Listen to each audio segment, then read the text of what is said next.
Good morning, guys. My name is Raymond, Old School Funk. Welcome to Cars and Coffees here at GOScH Ford.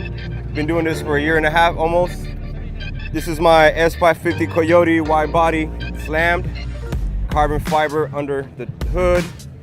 Completely custom wheels, flares. It was one of the first S550 on flares back in 2015. 20 by 12s, 20 by 11 wheels. We got the VMS 50 caliber spikes, cow pony hood struts, and splitter rods.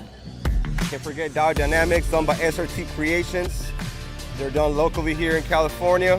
We got the new vertical doors done in Lake Elsinore.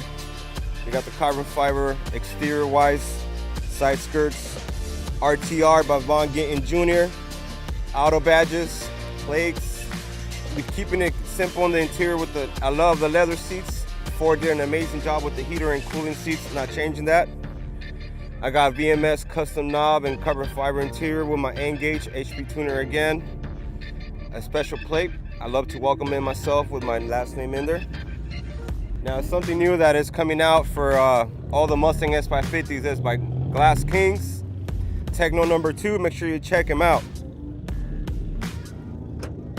And gotta love my setup by V-Air and Airlift Performance. Dual compressors, the chrome tank. Thank you guys. Make sure you guys come through. Staying live.